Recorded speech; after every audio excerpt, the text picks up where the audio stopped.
Bismillahirrahmanirrahim. Assalamualaikum warahmatullahi wabarakatuh. Alhamdulillah wassalatu wassalamu ala rasulillah wa alihi wa sahbihi wa mawala. Asyhadu an la ilaha illallah wahdahu la syarika lah wa asyhadu anna Muhammadan abduhu wa rasuluhu. Amma ba'd.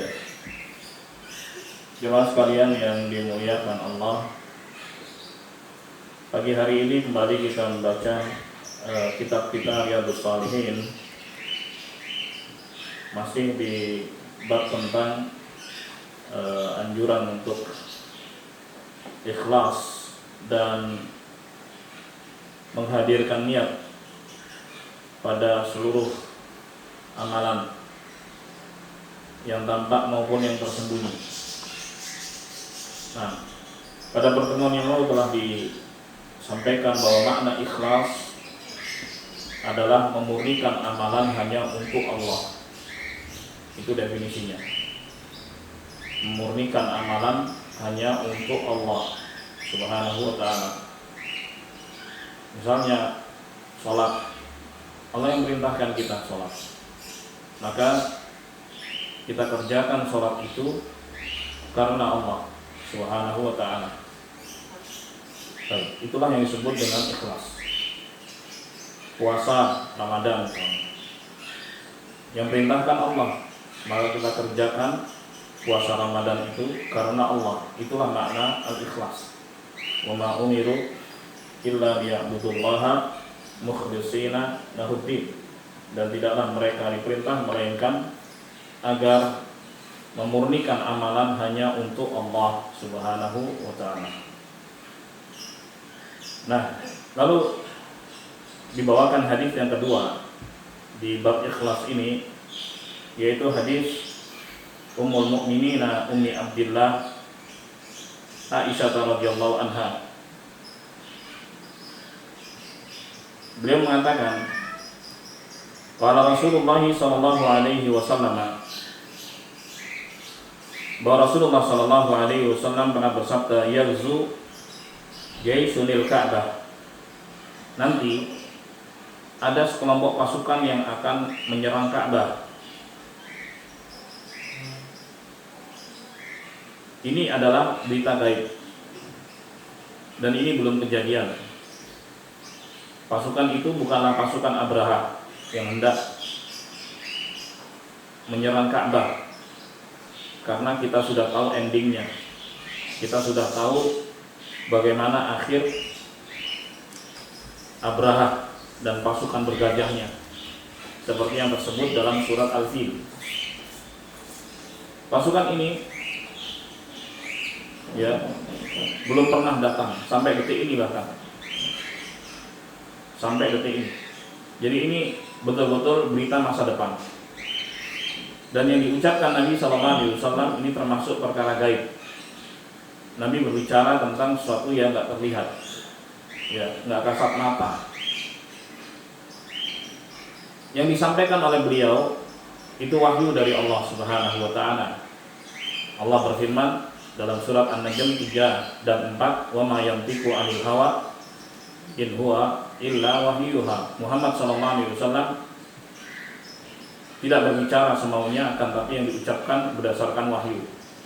Jadi ketika beliau bicara tentang masa lalu yang jauh dari masa beliau, seperti kisah-kisah umat-umat terdahulu, kaum Nuh, kaum Ad, kaum Tsamud dan seterusnya, dasarnya adalah wahyu dari Allah. Kalau beliau menceritakan kejadian masa depan yang jauh dari masa hidup beliau pun, itu wahyu dari Allah Subhanahu wa ta'ala. Jadi Bapak Ibu sekalian, kalau ada yang berbicara tentang perkara gaib, perkara yang enggak kasat mata, harus pakai sumber, harus pakai dalil, harus pakai bukti, yaitu Al-Quran atau hadis-hadis Nabi Sallallahu Alaihi Wasallam. Jadi kalau ada orang yang bicara tentang hal-hal yang enggak kasat mata, jangan dipercaya. Kalau tidak mengatakan ini firman Allah, ini hadis Nabi Sallallahu Alaihi Wasallam. Ghufran misalnya mengatakan saya penjaga jahanam, percaya enggak? harus tidak percaya. Ya itu orang ngibul lagi. Ya. Terus kalau ada Habib bilang Habib di kuburan lagi ibadah, percaya nggak? Nggak percaya, bohong. Karena Allah berfirman apa? Wa'bud rabbaka hatta ya'tiyakal yaqin. Beribadahlah kepada Tuhanmu sampai mati. Batas ibadah itu hanya sampai mati. Begitu mati selesai dibalas. Di alam kubur sudah ada pembalasan. Ada nikmat kubur, ada siksa kubur, tergantung orangnya. Pembalasan sempurna nanti di akhirat. Ya, setelah dibangkitkan, pembalasan sempurna. Jadi kalau cerita-cerita di alam kubur begana begini, jangan percaya. Ya, jangan percaya. Bohong semuanya. Ya. Jadi kalau bicara tentang perkara gaib, dasarnya adalah wahyu dari Allah Subhanahu wa taala, Al-Qur'an atau hadis-hadis Nabi sallallahu alaihi wasallam. Bahkan Allah Subhanahu wa taala berkata kepada nabinya, "Qul inni la a'lamul ghaiba." Katakan wahai Nabi, sesungguhnya aku tidak tahu perkara gaib. Nabi Muhammad enggak tahu hal gaib. Sekali lagi, kalau beliau bicara tentang masa lalu atau masa depan, itu wahyu dari Allah Subhanahu wa taala.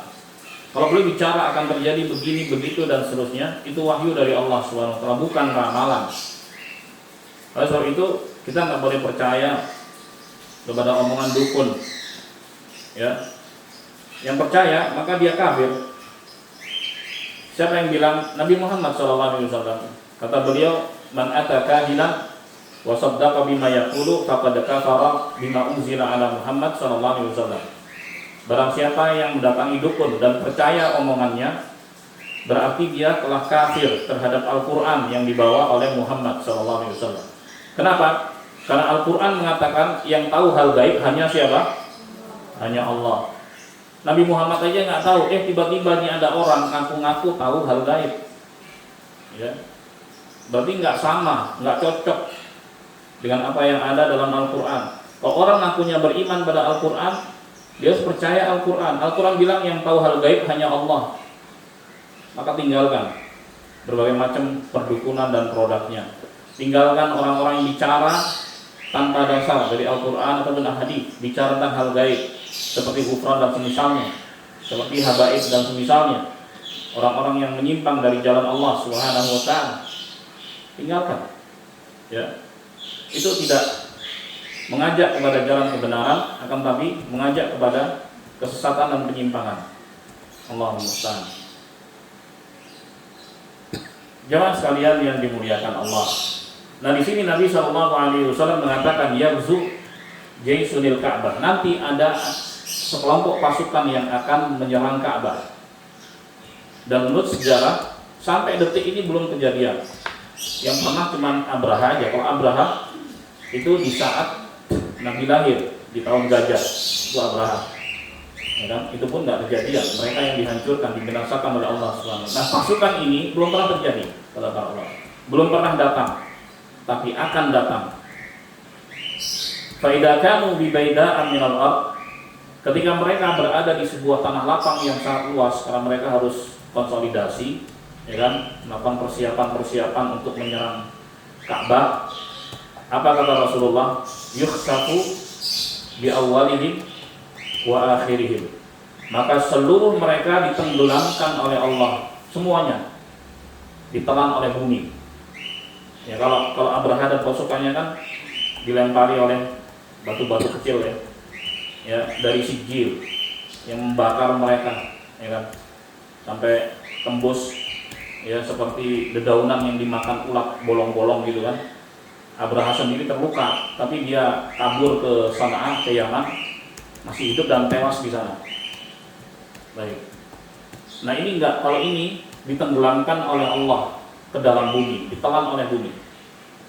Semuanya dihabisin oleh Allah Subhanahu wa taala, habis, enggak tersisa. Jadi Ka'bah itu dilindungi oleh Allah Subhanahu wa taala kecuali nanti di akhir zaman, di mana Ka'bah dengan izin Allah dihancurkan. Bagaimana cara penghancurannya? Dicopotin batunya, bukan dengan bom, bukan dengan rudal, tapi dicopotin batunya. Siapa yang copotin? Orang-orang Afrika. Copotin, ya, satu-satu dibawa pergi. Akhirnya nggak ada lagi Ka'bah. Itu sudah dekat sekali dengan hari kiamat. Baik, jadi ini bentuk perlindungan Allah Subhanahu wa taala terhadap Ka'bah. Ya, rumah sucinya, Baitullah. Baik. Jadi Nabi SAW mengabarkan di situ bahwa semua dibenamkan oleh Allah. Kemudian Bunda Aisyah bertanya, ya Rasulullah, kaifa yukhsafu bi awwalihim wa akhirihim wa fihim aswaquhum wa man laysa minhum. Wahai Rasulullah, bagaimana mereka semua ditenggelamkan sementara di situ ada pasar, ya, ada orang-orang yang nggak terlibat di situ, ya, bukan bagian dari pasukan. Biasanya kalau ada kerumunan jamaah, ya biasalah kalau ada orang dagang gitu, dagang gitu kan, ada mereka bikin gerai-gerai di situ untuk jualan, gitu. Ada juga orang yang lewat di situ, ya kan, lalu lalang, kan biasanya bikin pos barak gitu. Jumlahnya besar soalnya, besar. Yang akan menyerang Ka'bah itu jumlahnya besar. Oke, tapi tiba-tiba Allah Subhanahu wa taala benamkan mereka semua habis. Termasuk yang dagang-dagang juga, termasuk orang yang sedang melintas. Jadi kalau ada bencana, jemaah sekalian yang dimuliakan Allah, itu nggak pilih-pilih, semua disikat, semua dihabisi oleh Allah Subhanahu wa taala. Baik. Ketika Ibunda Aisyah bertanya, wahai Rasulullah, bagaimana dengan orang-orang itu yang nggak terlibat? Ya mereka juga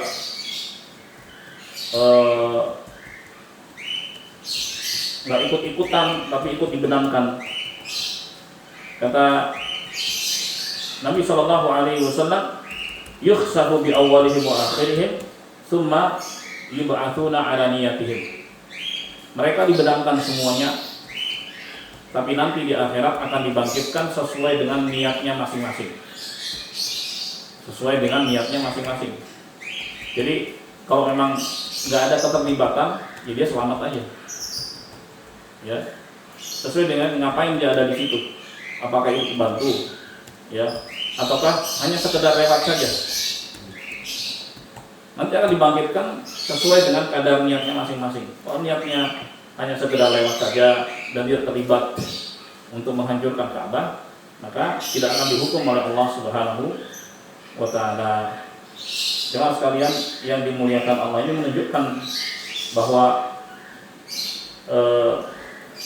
niat, menghadirkan niat itu penting. Karena di antara fungsi niat itu membedakan antara ibadah dengan kebiasaan.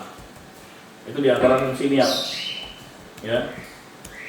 Contoh, seorang makan dan minum itu sudah menjadi rutinitas. Tapi kalau dia niatkan makan dan minum untuk bisa kuat beribadah kepada Allah, maka akan bernilai ibadah. Tapi kalau hanya sekedar rutinitas belaka, ya nggak dapat apa-apa. Pekerja itu sudah menjadi rutinitas, orang paham lah kerja untuk apa, dia cari nafkah kan. Tapi kalau dia niatkan dengan kerjanya itu dia memberikan nafkah kepada keluarganya, maka akan bernilai ibadah. Ini diantara fungsi niat, yang membedakan antara ibadah dengan rutinitas atau tradisi. Kemudian di antara fungsi niat juga itu membedakan antar ibadah.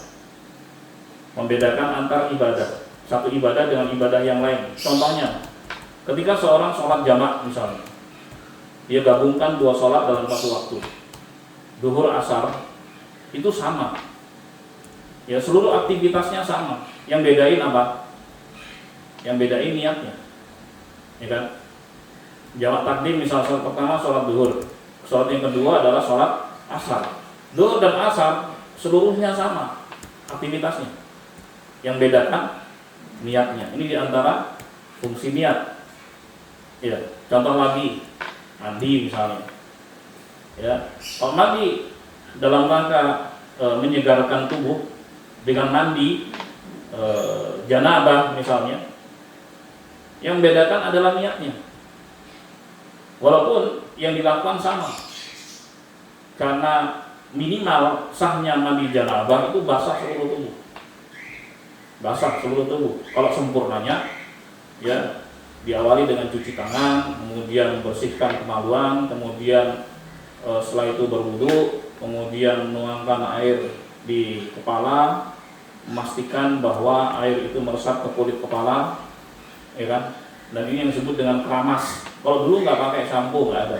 Jadi nggak mesti mandi janabah itu harus pakai sampo.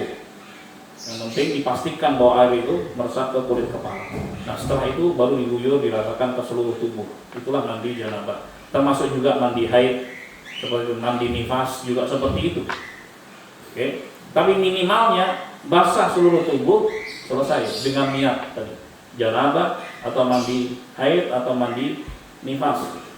Sama dengan mandi menyegarkan tubuh, sama. Yang bedakan namanya niatnya. Di antara fungsi niat membedakan antara ibadah dengan rutinitas dan kebiasaan, dan juga membedakan antar ibadah. Termasuk juga tadi contohnya bahwa kenapa orang itu ada di situ, ya, itu pasti akan dibangkitkan sesuai dengan niatnya masing-masing. Sebab itu jamaah sekalian yang dimuliakan Allah, di antara pelajaran juga yang bisa dipetik dari hadis ini, bahwa ketika ada kerumunan-kerumunan tidak baik, maka jauhilah, ya, jauhilah. Jangan ikut-ikutan.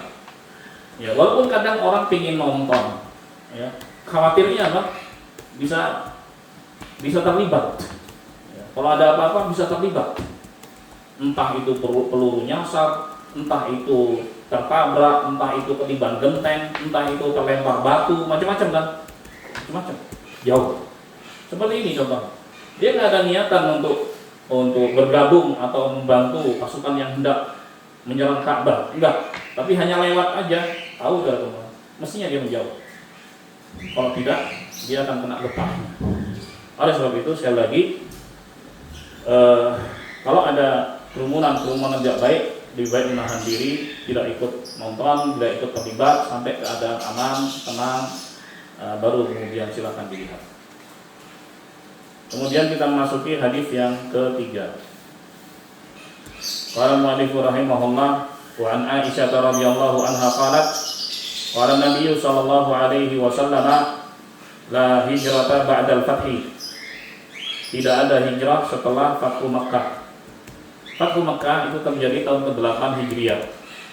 Diawali dengan perjanjian Hudaybiyah tahun ke-6 Hijriah.